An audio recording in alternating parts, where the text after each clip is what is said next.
Bom dia, bem-vindo. É um prazer te ter aqui novamente no Agronacional. E você vai ver daqui a pouco. Melhorar a genética de um animal significa aumentar a produtividade do sistema por hectare. O grande objetivo aqui é transformar tudo aquilo que o gado come em quilo de carne por um período de tempo menor. Esse engenheiro e gerente industrial de uma usina de etanol de milho em Nova Mirilândia, interior do Mato Grosso, é responsável pela transformação do milho em etanol. A energia fotovoltaica vem se consolidando entre os produtores como uma alternativa. Isso porque, além de ser uma matriz sustentável, é possível ter grande redução na conta de energia elétrica. Conseguimos fazer um trabalho que estabelecemos o rotacionado na fazenda. Tá? Aumentou a taxa de lotação, melhorou o manejo, enfim, melhorou tudo.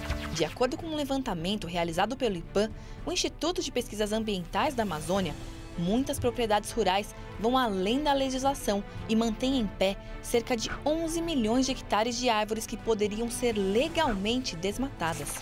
O manejo do açaí nativo, para ser sustentável, ele tem que seguir as orientações de boas práticas que a gente trabalha dentro da cooperativa.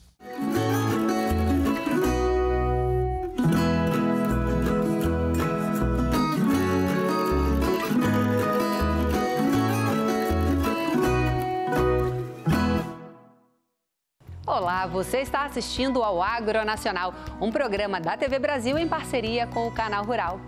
Eu sou Jaqueline Silva e juntos nós vamos sempre acompanhar belas histórias e descobrir muitas novidades sobre o universo do agronegócio. Começando o programa de hoje, vamos conhecer a fazenda Nelore Paraná. Eles utilizam o melhoramento genético alinhado à nutrição para aumentar a sua produtividade na criação de bois. Com essas novas tecnologias, o animal se torna mais pesado e fértil de forma mais rápida, antecipando a idade do abate em mais ou menos um ano. Vamos ver só. Estamos em uma das maiores propriedades criadoras do país, a Nelore Paraná. No estado em que a pecuária impulsiona o agronegócio e tem mais de 22 milhões de cabeças, o animal precisa se tornar pesado e fértil mais rápido para o pecuarista ter mais lucratividade e sustentabilidade. Então, tudo que nós buscamos aqui na Agropecuária Nelore Paraná é justamente isso. Ou seja, dos tradicionais 36 meses, que seria o boi de 3 anos, a gente hoje tenta fazer o abate aqui dos nossos animais com as estratégias nutricionais que a gente utiliza ao redor de 21, 22 meses. É logicamente que para isso você gasta mais no investimento nutricional, mas isso é compensado pela questão temporal. Então, no intuito é garantir a mesma margem, gastando praticamente um ano ou mais de um ano do que o tradicional sistema. Melhorar a genética de um animal significa aumentar a produtividade do sistema por hectare. O grande objetivo aqui é transformar tudo aquilo que o gado come em quilo de carne por um período de tempo menor. A alimentação associada com a genética e o bem-estar animal, ela corresponde praticamente com 70% dos custos de implantação de um sistema de criação de bovinos. O que acontece? Hoje a gente trabalha com alimentações pré-estabelecidas, bem formuladas, dietas de acordo com a assistência que a gente precisa dar para o gado, as necessidades do rebanho. Então a gente precisa fornecer uma dieta adequada, com os nutrientes adequados, que a gente não consegue suprir com as pastagens, então a gente fornece através de suplementos minerais e proteicos. Depois que a estratégia nutricional é aplicada na criação intensiva ou no confinamento, a fazenda monitora cada uma das cabeças para saber se o objetivo de melhoramento está sendo cumprido. Para isso, a propriedade usa o sistema de avaliação PMGZ. Os indicadores vão mostrar os animais que vão se tornar reprodutores e quais vão para a terminação.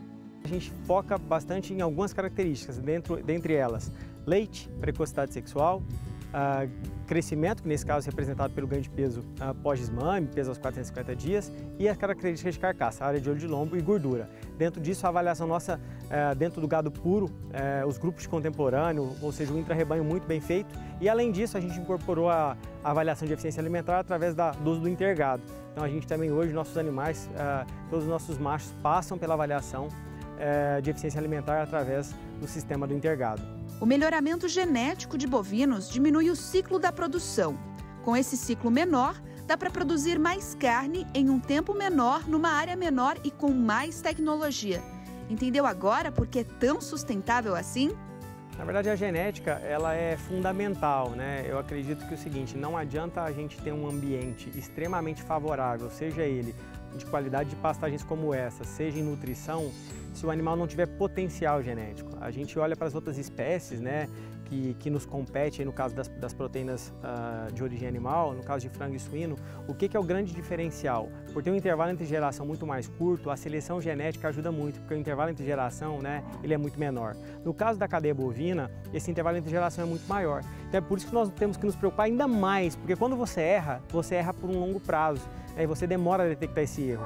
Então, utilizar os programas de melhoramento genético para selecionar os animais corretos e esses animais que antecipam idade ao abate, que produzem mais com menos, que trazem a grande eficiência, isso está disponível. É um cardápio. É como se a gente chegasse num restaurante, a gente chega para escolher um prato. No caso da seleção genética hoje, a gente escolhe os touros através de um menu, onde você tem ali a validação do que é interessante para o seu projeto. No nosso caso, como a gente trabalha com um projeto de ciclo curto, a gente quer o quê? Que sejam animais que respondam às tecnologias que a gente usa, mas eles têm que ter essa genética para que, com bom manejo de pasto, com bom manejo nutricional, eles manifestem esse potencial. A estratégia nutricional e a seleção genética são fundamentais para encurtar o ciclo de produção da carne. E isso também contribui para a qualidade e o preço do produto que chega até o consumidor final. Agora vamos falar de biocombustível. Todo mundo sabe que o etanol é feito de cana-de-açúcar, certo? Mas a produção de etanol feito a partir de milho tem crescido cada vez mais aqui no Brasil. Para você ter uma ideia, a produção saltou de 300 mil litros da safra de 2013 e 2014 para mais de 3 bilhões de litros na safra 21 e 22. Confere só. O etanol é feito a partir da cana-de-açúcar, mas não só. Nos últimos anos, o milho tem contribuído para gerar esse biocombustível. E detalhe, sua utilidade vem crescendo a cada ano. Só para se ter uma ideia, de 2013 a 2014 foram 300 mil litros produzidos no Brasil. 2017 a 2018, mais de 5 milhões de litros. 2019 e 2020, aproximadamente 2 bilhões de litros. 2021-2022, mais de 3 bilhões de litros. Mas como o milho se transforma em etanol? Esse engenheiro e gerente industrial de uma usina de etanol de milho em Nova Mirilândia, interior do Mato Grosso, é responsável pela transformação do milho em etanol. Um empreendimento como esse de uma usina de etanol de milho, e a minha atuação como gerente industrial impacta diretamente na vida das pessoas, já que empregamos diretamente mais de 100 colaboradores. Indiretamente, temos vários segmentos que nos fornecem serviços, nos prestam serviço. O pessoal do agro, os produtores de milho que conseguem vender seu produto aqui na região, né, entregar um produto, uma commodity para que ela seja agregada a valor e se tenha um produto que é um biocombustível sustentável, ecologicamente correto, para que a gente possa abastecer toda a região e também o Brasil inteiro. O engenheiro percorre vários pontos da planta para checar cada detalhe. São muitos sensores de medições e laboratórios que abastecem a produção. As informações disponíveis contribuem em tomadas de decisões e garantem eficácia em todas as etapas do processo, que influencia diretamente na qualidade do etanol. Então, o mundo busca hoje matrizes energéticas sustentáveis.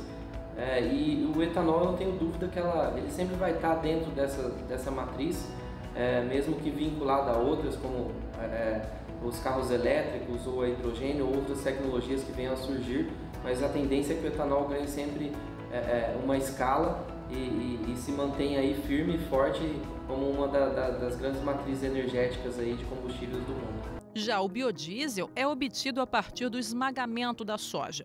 Desse processo, é extraído o óleo destinado às distribuidoras. Tem também o biogás. As opções de biocombustíveis representam um movimento de expansão global.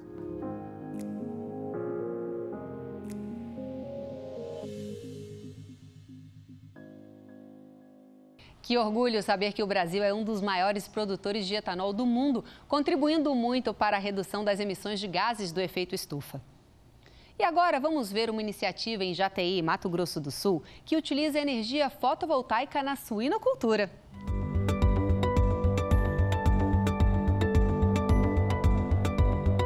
O que há poucos anos era algo distante, hoje é realidade. Tanto que já é bem mais comum vermos essas placas solares em propriedades rurais. A energia fotovoltaica vem se consolidando entre os produtores como uma alternativa. Isso porque, além de ser uma matriz sustentável, é possível ter grande redução na conta de energia elétrica. É o caso do Zé Pereira, que possui 2 granjas de suínos em Jataí, Mato Grosso do Sul. A suinocultura tem esse problema, né? Principalmente esses modos novos, ele tem um consumo muito alto e nós, analisando no modo geral, né, visitamos outras granjas, outros proprietários, que tem indústria inclusive, né? E nós achamos viável esse projeto de construir a usina aqui de energia fotovoltaica. As placas refletem tanto o calor do sol como também a do solo. As 214 placas instaladas são de última geração, o que gera 14.500 kW de energia por mês. Zerou, né, todo o consumo da minha energia das 2 granjas de suíno que eu tenho e das casas dos funcionários, né, que são tudo ligado aqui. E se Deus quiser, daqui mais 1 mês, 2 meses, a gente está zerando as casas que eu tenho na cidade. Eu tenho 3 casas na cidade, que é uma da minha filha, outra da minha sogra, tem que ajudar a sogra, né? E a minha casa. Mas eu, hoje, assim, como eu tenho uma visão empreendedora, né? Isso é um instinto meu, tá vindo vários produtores rurais da área de suinocultura verificar aqui, né? E a gente tá vendo que é o caminho viável para o futuro da suinocultura. Já na propriedade dos amigos Neymar e Eduardo, foram instaladas 172 placas de 540 watts cada, uma geração de 10 a 12 mil kWh por mês, ou seja, atende a demanda das granjas e ainda sobra. É uma estrutura de solo, nós aproveitamos uma área aqui ao lado da granja, que a estrutura de solo ela tem um custo um pouquinho mais alto, mas ela tem um desempenho energético melhor. Ela tem, devido à angulação, a gente pode aproveitar melhor. A propriedade tem cerca de 35 hectares, com 2 núcleos de suínos em crechário. A granja é toda tecnificada e as placas de energia fotovoltaica são mais um investimento a médio prazo que os amigos fizeram. A boa notícia é que já estão colhendo os resultados. Essa planta aqui ela já zerou o gasto de energia dessa granja e ela já está compensando um pouco na outra unidade. Então agora com a entrada de operação da planta nova, né, de fotovoltaica, aí nós vamos ficar autossuficientes em geração de energia também. Em ambas as propriedades, as placas ficam ao lado das granjas e dos transformadores, para não perder nenhuma eficiência. O investimento é alto. Zé Pereira, por exemplo, gastou R$800 mil, mas segundo ele, além do saldo retornar em poucos anos, o ganho também é em sustentabilidade. Eu já estou com um projeto de ampliar. Eu quero, se Deus quiser, eu me der vida e saúde, eu quero trabalhar com consumo zero aqui na minha propriedade. Hoje nós vamos ficar com praticamente 15 mil suínos, né? E eu quero ter um consumo zero.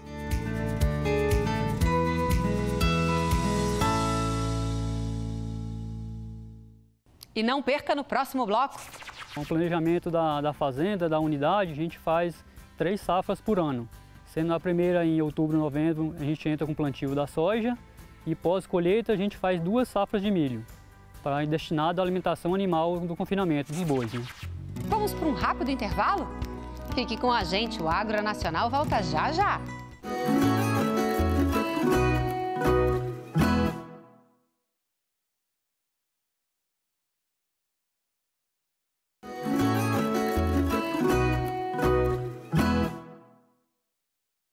Estamos de volta com o Agro Nacional e você vai ver daqui a pouco.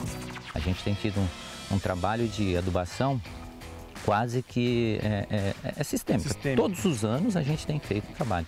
Não chega a fazer toda a fazenda, mas a gente vai pegando partes e vai trazendo melhoria nessa pastagem, aonde realmente estabelece a base da nossa propriedade. Vamos conhecer um trabalho inovador em uma fazenda em Goiás que utiliza o melhoramento genético e a nutrição para intensificar o período de engorda do gado. E visando a otimização dos custos com a ração, a fazenda também produz o alimento dos animais utilizando a rotação de culturas entre a soja e o milho. Vamos conferir.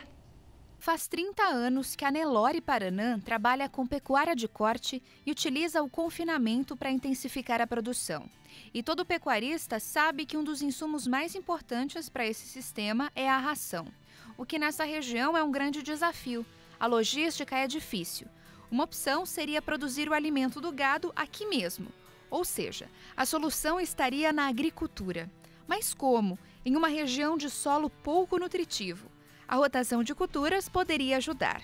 A técnica é conhecida como propulsora do aumento da produtividade nas lavouras. Aqui no planejamento da fazenda, da unidade, a gente faz 3 safras por ano. Sendo a primeira em outubro, novembro, a gente entra com o plantio da soja e pós-colheita a gente faz 2 safras de milho, destinado à alimentação animal do confinamento dos bois, né? As lavouras passaram a ocupar o espaço dos bois.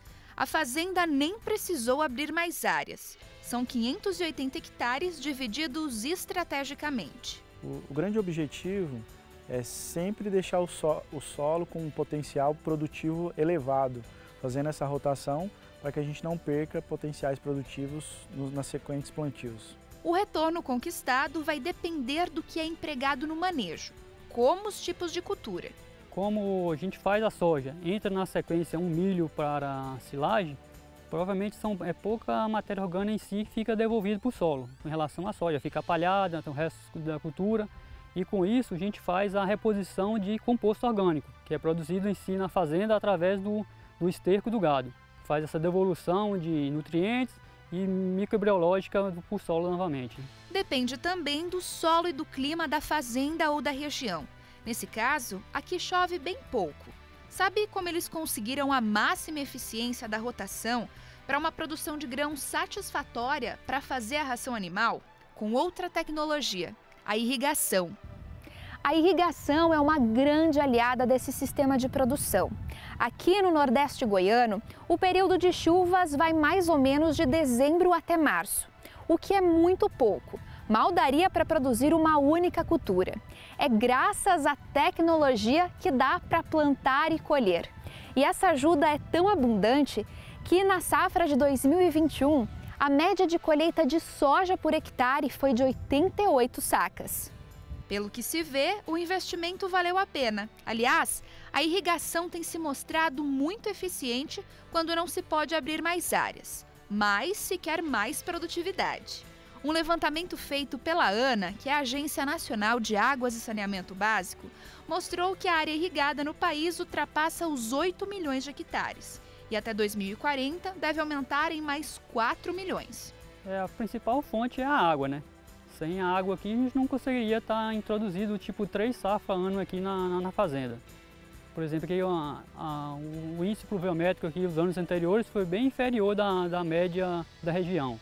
Esse ano não, é um ano adverso, choveu bastante, até assim, entre aspas, atrapalhou a produtividade da cultura da soja, né? Mas sem o pivô não haveria necessidade de fazer essas 3 implementações de safra aqui no ano. 2 sistemas sustentáveis que facilitam a lida, garantem o bem-estar animal e ainda melhoram a qualidade da carne. Parece que quando se investe em uma técnica ou tecnologia sustentável, os efeitos positivos ultrapassam os objetivos. Isso já vem desde dos nossos princípios, desde a nossa base, implementar isso dentro do sistema irrigado. Isso para gerarmos, de certa forma, uma eficiência do sistema, né, e verticalizar a produção. Então, nós queremos esse sistema que ele é muito intenso, o cultivo nessas áreas, a gente quer ter uma sobrevida por um grande tempo aí, sem ter prejuízo de produtividade. Então, essa rotação ela é muito importante para nós. A Fazenda Nelore Paraná mostra como alinhar tecnologia, produtividade e eficiência. Outro exemplo que tem que ser destacado por uma gestão competente no mundo agro é o trabalho feito na Fazenda Rainara. Vamos conhecer.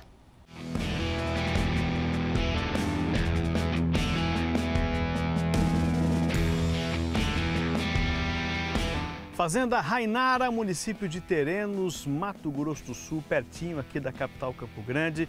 O repórter Nissan desembarca aqui para contar um pouco da história e da participação da Rainara no programa Fazenda Nota 10 e o impacto positivo de uma genética, de um investimento em gestão, de um conjunto de manejos que tem feito diferença no resultado da propriedade. O Adair aqui, nosso anfitrião, nos recebendo. O Adair tem uma história muito legal, pessoal, porque quando criança teve o contato com a terra, com o campo, através da família. E aí o tempo passou, ele se dedicou a outras atividades, mas aí aquela história, né? Uma vez no campo, uma vez na roça, uma vez no mato. Você volta, né, Adair? Um pouco do que aconteceu contigo, né? Foi o que aconteceu, realmente. Eu vi isso como um sonho que a gente tinha e aí estamos tentando, vamos trabalhando. Legal. Esse trabalho aqui começou que ano? Assim? Você conseguiu voltar para o mato que ano? Na verdade, isso foi em 2002, Marquinhos. Antes tinha uma propriedade, coisa de um ano antes. E aí eu vim para cá, estabeleci aqui, desde 2002 a gente vem fazendo um trabalho aqui. Terra tem muito isso, né? Você chega, bate o olho, sente a energia do lugar e fala, opa, é aqui. Foi meio assim também? Foi. Foi a paixão à primeira vista. Que bacana. Adair, e aí como é que foi esse desafio, rapaz? Porque a gente sabe que a vida no campo, ela reúne um conjunto de fatores, de desafios diários aí, complexos. Como é que era a fazenda quando vocês assumiram e o que evoluiu para como ela está hoje? Na verdade, quando a gente recebeu a fazenda tinha poucas divisões. Inclusive, ela foi parte da fazenda do lado. Então, eram duas invernadas, dessas invernadas muito altas, muito grandes. E aí a gente veio trabalhando isso, veio ajustando o tempo, né? Fazia um trabalho de AutoCAD, aonde tinha uma cerca que tinha postes em 3 metros, a gente conseguia deixar em 5 e ia fazendo as outras. E aí a gente foi fazendo a divisão. No AutoCAD mesmo? No AutoCAD. Olha e aí conseguimos fazer um trabalho que estabelecemos o rotacionado na fazenda. Tá? Aumentou taxa de lotação, melhorou manejo, enfim, melhorou tudo. Né? Bacana. Então assim, mas foi um trabalho realmente árduo, isso já vai para 20 anos, né? E assim, o recurso não é tão grande, então a gente vai fazendo isso passo a passo. Dessas grandes invernadas que você tinha, saíram para pastos de que tamanho hoje no rotacional? Hoje, em média, 6, 7 hectares por invernadas. Era, na verdade, 300 hectares, eram 3 invernadas de 100 hectares. Legal. E aí vocês fazem aqui a recria e a terminação dependendo da oportunidade do mercado, é isso? Exatamente. A gente faz recria e engorda. Então, assim, de acordo com realmente o mercado está pagando melhor, as margens melhorou, a gente sempre está muito atento a esses momentos. E aí procuramos estar fazendo o melhor negócio para estabelecer melhor margem. Vocês fazem a aquisição na desmama? Fazemos a aquisição na desmama. E a desmama, a gente acaba pegando essa desmama bem mais leve para a gente poder ter um potencial de colocar peso nesses animais e colocando peso nos animais estabelece realmente o melhor valor agregado nele. Nutrição, como é que vocês conduzem aqui? Dividir as pastagens, já ajusta esse manejo, aumenta a taxa de lotação, tem alguma coisa de coxo? Na verdade a gente começou fazendo esses ajustes de pastagem aonde ela foi exigindo da gente que a gente pudesse ofertar um pouquinho mais. E aí ela vai chegando a um limite que você acabei estabelecendo uma fábrica de ração aqui nossa mesma, onde a gente produz todo os nossos produtos e barateamos o custo e ao mesmo tempo tivemos a praticidade de estar aqui mesmo. Então a gente faz o semi-confinamento aqui hoje. Legal. Quando você fala baratear custo, você saberia me dizer assim, mais ou menos quanto você ter os insumos e a fábrica na mão consegue baratear isso para você? Marquinhos, a gente vem fazendo essas contas aí, ele trabalha muito próximo, entre 45% e 40%. Eu achei assim, bastante interessante, até no momento que eu coloquei a fábrica, eu fiz um estudo para ver qual o tempo que eu poderia retornar com esse investimento. E chegamos a esse nível, sabe? Às vezes um pouquinho alto, melhor, um pouquinho baixo, mas ele está sempre nessa média. Oscila, né? Oscila. Uma coisa forte também que o Adair estava me dizendo aqui é esse cuidado com as áreas de pastagem que vocês têm, inclusive com adubações. Isso também é importante, que o capim acaba sendo a grande base do trabalho de produção. Né? Exatamente. A gente tem tido um trabalho de adubação quase que sistêmica. Todos os anos a gente tem feito o trabalho. Não chega a fazer toda a fazenda, mas a gente vai pegando partes e vai trazendo melhoria nessa pastagem, aonde realmente estabelece a base da nossa propriedade. Exatamente. Aí depois você vai para ajuste fino, né, Daí? Aí ajuste fino. Dependendo do que você precisa, você aperta. Nesse momento agora a gente está assim nas contas, que é o momento que a gente tem para fazer essa adubação, né? E efetivamente para ver os custos disso, porque esse ano foi diferente, né? A gente está vendo os preços assim muito altos para tudo, né?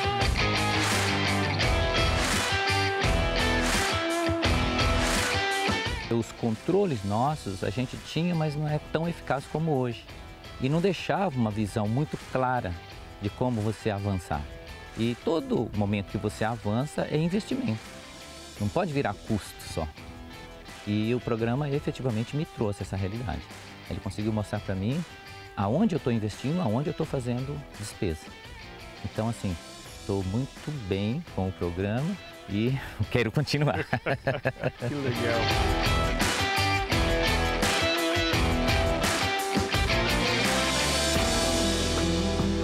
Hoje nós estamos com 57% de margem líquida. Olha, isso é excelente, hein? Então eu acho que essa margem, ela remunera bem.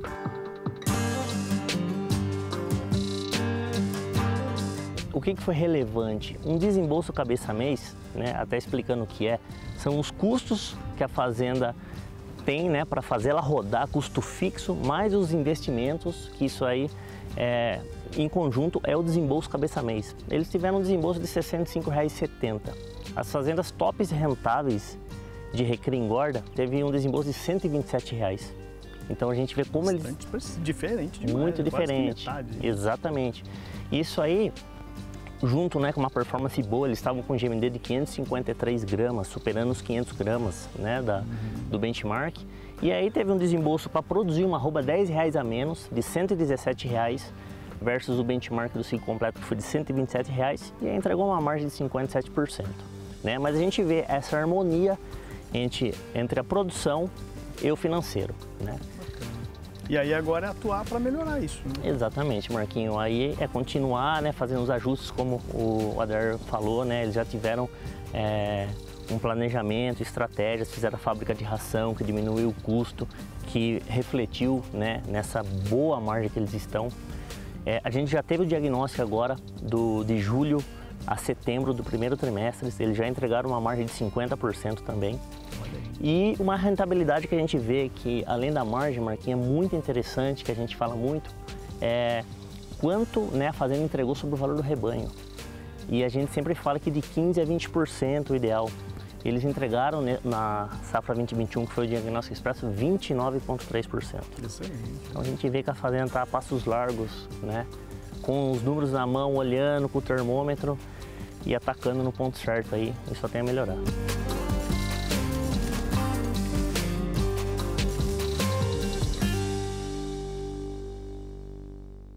Brilhante a história e o trabalho na Fazenda Rainara. Realmente, quem conhece o campo não quer outra vida, não.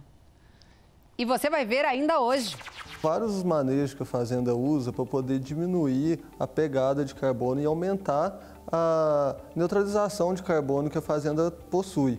Ela faz uso de manejo de mato, né, adubação verde, faz as roçadas alternadas, usa baixíssimo nível de herbicida. Agora, a gente vai conhecer o projeto Conserve, um mecanismo privado que remunera produtores rurais por conservarem a vegetação nativa. Os produtores rurais preservam 25,6% de toda a vegetação nativa do Brasil.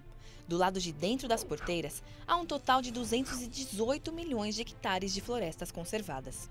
E de acordo com um levantamento realizado pelo IPAM, o Instituto de Pesquisas Ambientais da Amazônia, muitas propriedades rurais vão além da legislação e mantêm em pé cerca de 11 milhões de hectares de árvores que poderiam ser legalmente desmatadas. E para incentivar os produtores a continuar preservando essas áreas, é que surgiu o Conserve, um dos primeiros projetos que está colocando em prática o conceito de pagamento por serviços ambientais no país. Então o Conserve, esse projeto Conserve, nada mais é do que um mecanismo financeiro que remunera os produtores que têm o direito de desmatar, então remunera por estas áreas que são legalmente desmatáveis, para que seja então, para que haja a desistência desse direito de desmatar. Então surgiu essa ideia de fazer um projeto em que a gente criasse um mecanismo de remuneração ao produtor rural pela conservação, com isso, e pudesse desenhar um modelo de negócio para fazer isso virar um complemento de renda, uma outra safra para o produtor. Então que não fosse só a safra agrícola, mas a safra da vegetação nativa, da floresta. Até agora, já são 16 propriedades rurais sendo recompensadas pela preservação de 14.320 hectares de florestas nativas nos biomas Cerrado e Amazônia por meio do Conserve. O cálculo do valor a ser recebido pelos produtores é baseado em diferentes aspectos. Bom, a conservação de florestas ela tem uma parte da lógica que é ecológica e tem uma parte da lógica que é econômica. Então a gente calcula o valor daquele hectare baseado em 4 fatores principais, 3 deles ecológicos e 1 econômico. O primeiro fator é o volume de carbono que nós temos naquela floresta. Segundo elemento, a importância para a biodiversidade. Aquela região, aquela área que está sendo conservada possui espécies ameaçadas, possui espécies endêmicas, é importante para a formação de conectividade entre fragmentos e, portanto, permitir o fluxo de biodiversidade. Então, esse é um segundo elemento que é analisado pelos cientistas do IPAM. O terceiro elemento é a importância daquela área preservada para a conservação dos recursos hídricos e para a manutenção dos fluxos naturais de chuva, por exemplo. Tá? Então, a gente analisa esses 3 parâmetros ecológicos ou ambientais e um quarto parâmetro que é analisado é o custo de oportunidade daquela área.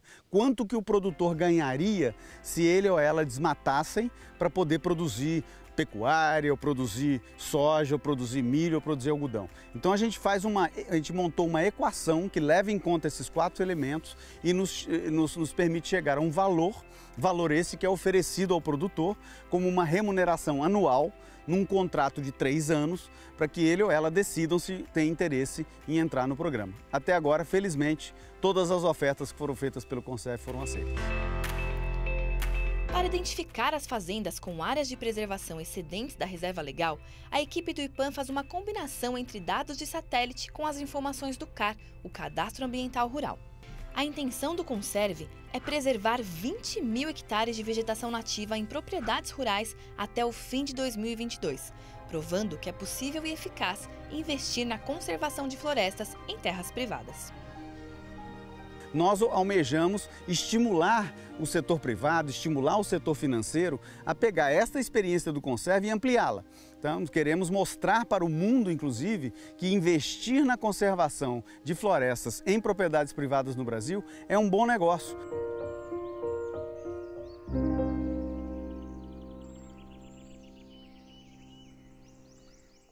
Olha só que iniciativa excelente e justa para estimular os produtores a ajudarem na preservação dos nossos recursos naturais, né? E ainda hoje no Agronacional. Aqui, as mais de 6.000 cabeças são parte fundamental de um ecossistema que alia a preocupação ambiental, preservação dos solos e bem-estar animal. E agora vamos para um rápido intervalo? Não saia daí, o Mundo Agro passa por aqui.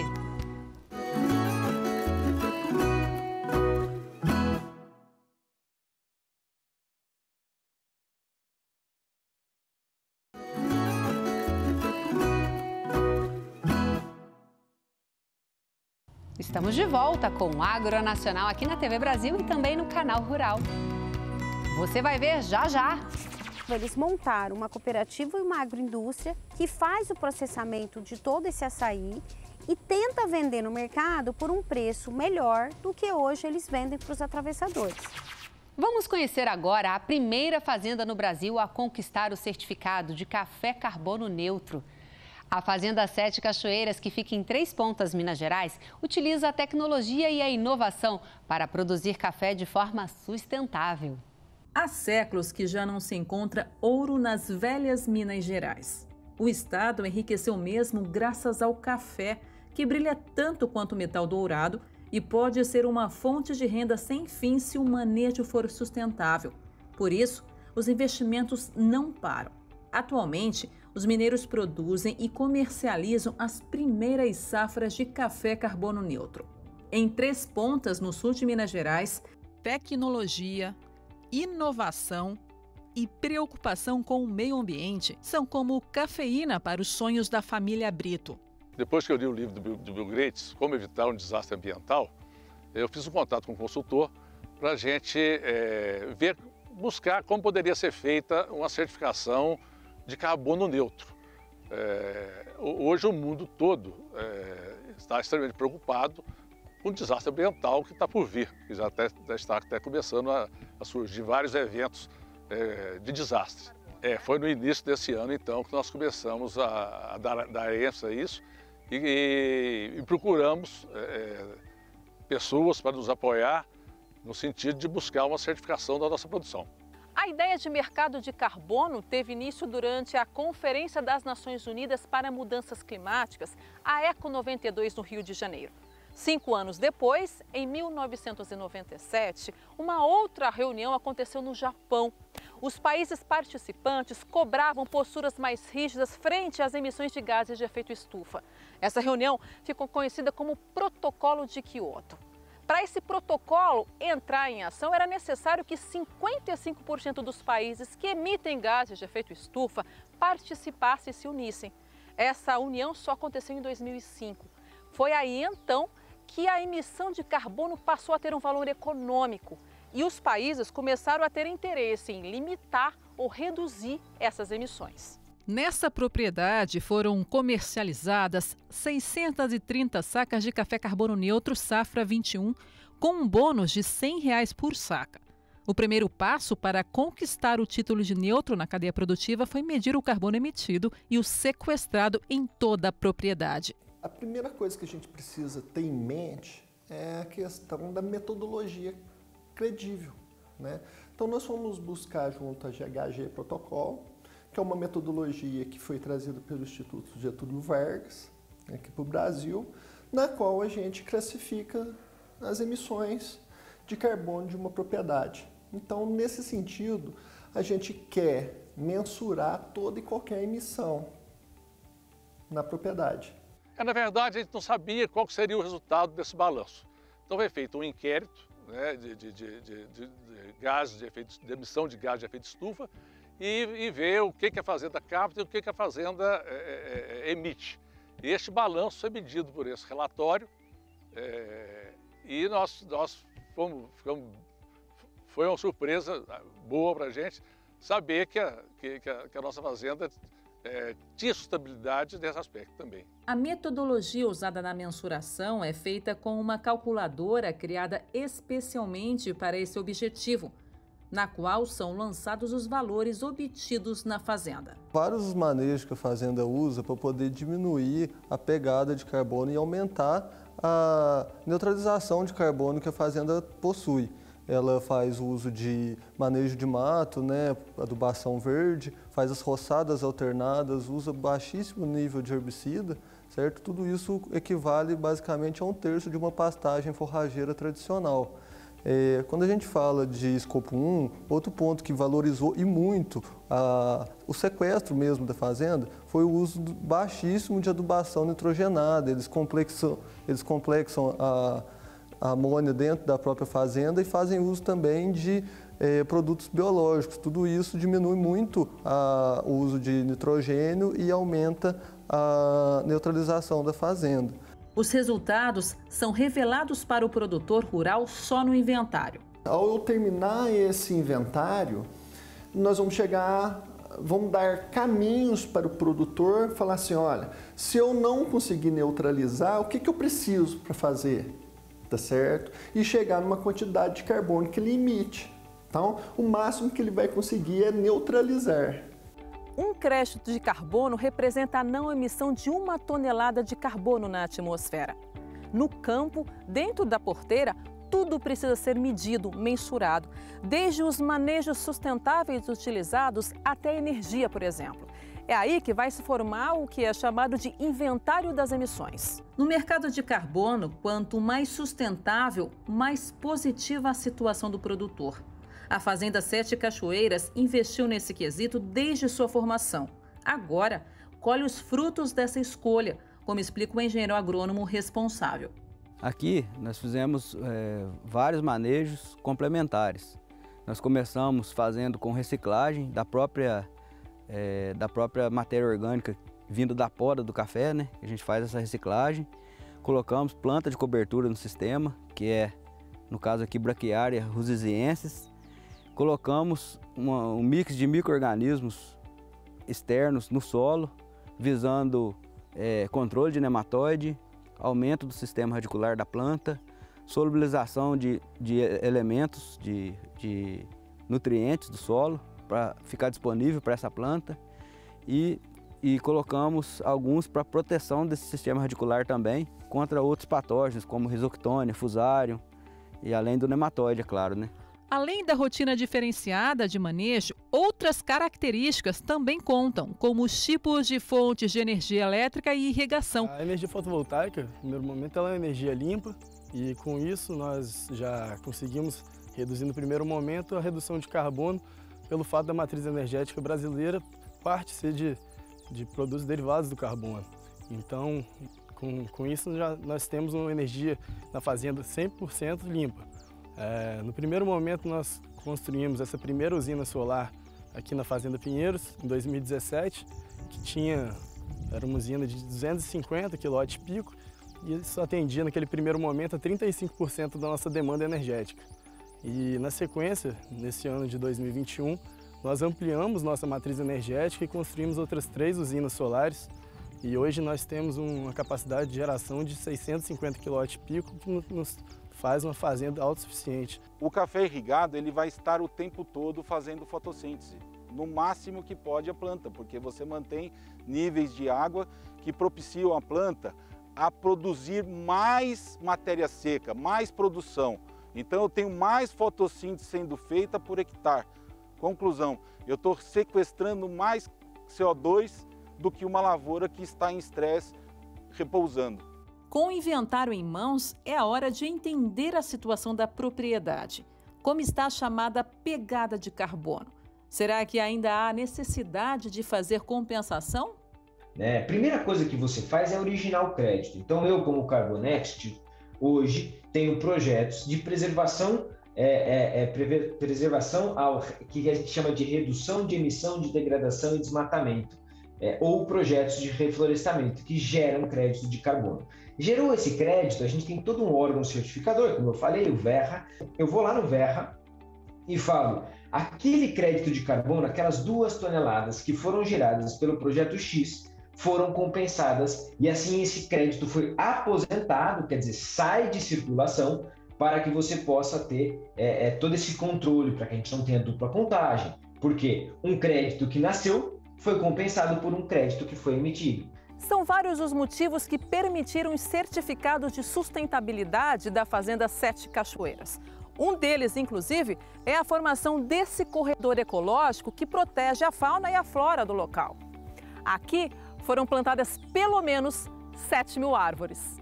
Plantar árvores ou preservar um corredor ecológico auxilia na compensação de emissões. Assim, o produtor zera, ou seja, neutraliza seu débito de carbono. Mas e depois? Como vender o produto que tem esse diferencial? Nós soubemos que tinha uma trade que estava fazendo um trabalho desse no Cerrado.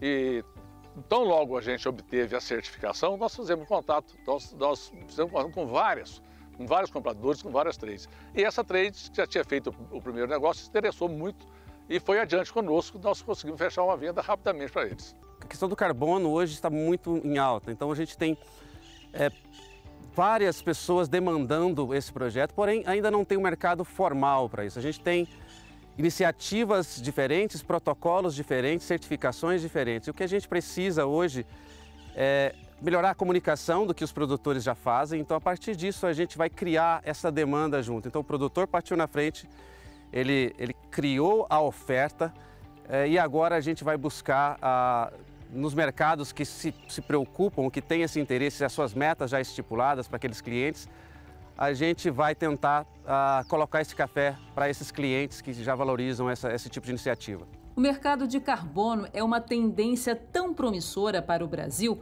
que uma projeção feita pela consultoria Way Carbon indica a possibilidade do país gerar entre 490 milhões e 100 bilhões de dólares em crédito de carbono até 2030. Por enquanto, essa conquista é de poucos, como a família Brito. Eu acho que valeu muito, principalmente para a gente, para a pessoa, né? Acho que é muito importante. Deixa a gente orgulhoso, transmite para a família toda, para os filhos, netos, né?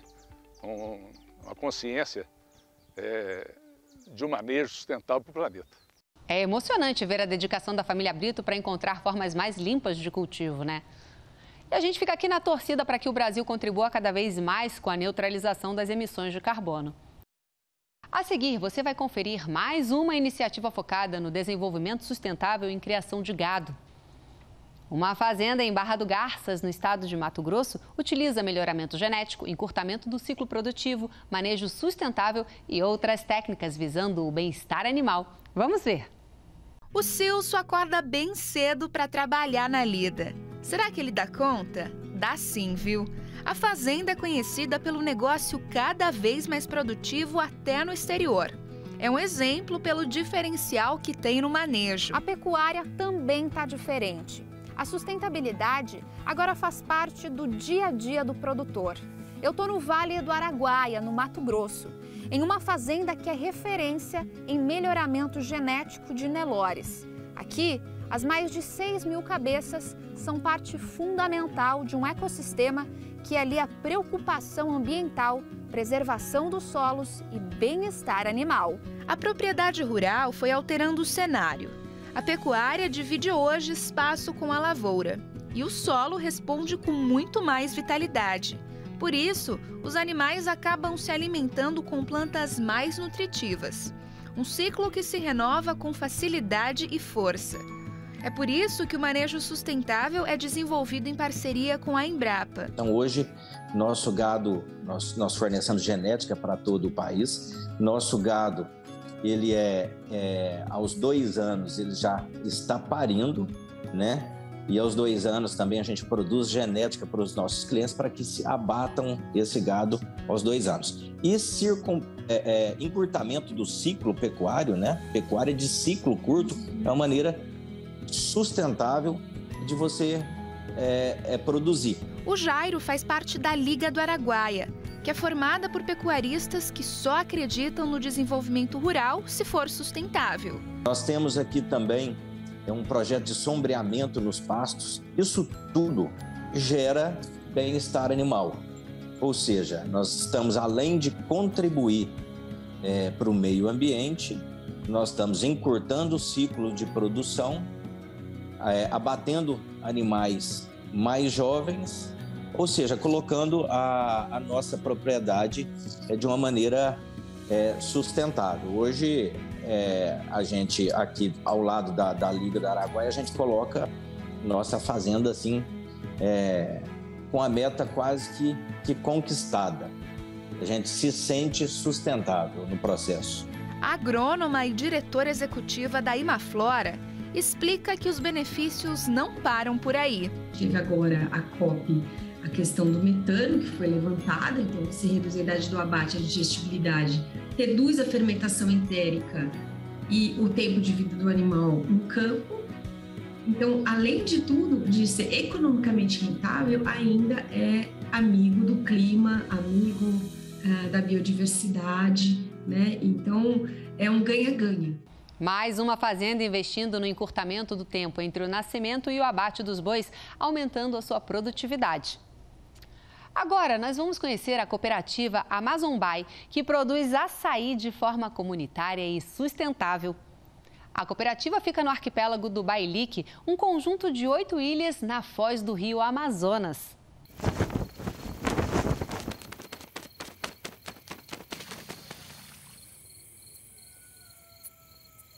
Eu fui nascido e criado aqui. Então, meus pais também foram nascidos e criados aqui na região do Bailique, mais especificamente aqui na comunidade de Arraial do Bailique. Quando eu era pequeno, A prática do açaí era o específico o palmito. Então você trabalhava o teu açaizal, mas com o objetivo de produzir palmito, ou seja, de derrubar o teu açaizal para tirar o palmito. Já depois, acho que de 15 anos, 12 anos, 15 anos, a gente começa aos poucos a trabalhar a produção do fruto do açaí, que é a gente tirar o açaí para vender o caroço, né? Na década de 90, ela começa a se expandir, começam a ver no açaí possibilidade de renda mesmo e começam a vir comprar, mas em pequena quantidade. E quando a gente pensou, em 2015, na cooperativa, trabalhar a questão produtiva e aí automaticamente a gente já pensou no açaí. Mas o objetivo dela é trabalhar todas as outras possibilidades que a gente tem na minha área produtiva. No pilar da cooperativa, eles montaram uma cooperativa e uma agroindústria que faz o processamento de todo esse açaí e tenta vender no mercado por um preço melhor do que hoje eles vendem para os atravessadores. O manejo do açaí nativo, para ser sustentável, ele tem que seguir as orientações de boas práticas que a gente trabalha dentro da cooperativa. A primeira percepção que o produtor muda é a questão de um processo de educação ambiental, né? A conscientização de conservação da nossa biodiversidade. Essa percepção é muito nítida, né, dentro do ambiente que a gente trabalha. Os produtores hoje têm essa consciência de manter a nossa floresta em pé, fazer o trabalho de manejo de uma forma sustentável. A gente se comprometeu desde o início, no fundo, a respeitar a cultura e a questão local, né? Eu acho que cada um dos territórios tem suas características e é importante que a gente entenda isso. Respeitar essa cultura, respeitar as pessoas que vivem nesse bioma há muito tempo. E apoiar o projeto do açaí, não somente olhando a questão de uma fábrica de açaí, mas olhando o entorno, né? Que precisamos preparar a assistência técnica, precisamos preparar a gestão, precisamos dar uma evolução e um espaço para esses jovens atuarem. Então, o projeto do açaí permite todo esse desenvolvimento. E isso é uma visão integral, né? Eu estou olhando desde a base, como é que a gente ajuda as famílias a buscar esse desenvolvimento econômico, através de cooperativas, através de associação, e fazendo com que eles próprios se autopreparem, se preparem para poder gerir esses negócios. O trabalho da cooperativa é um belo exemplo de como é possível explorar a Amazônia preservando o meio ambiente, né? E esse foi o Agro Nacional, uma parceria da TV Brasil com o Canal Rural. Semana que vem estaremos aqui de novo te esperando com mais notícias sobre esse mundo no campo. Mas você também pode assistir o nosso programa no TV Brasil Play e nos seguir também nas redes sociais da TV Brasil. Um excelente dia para você e até semana que vem.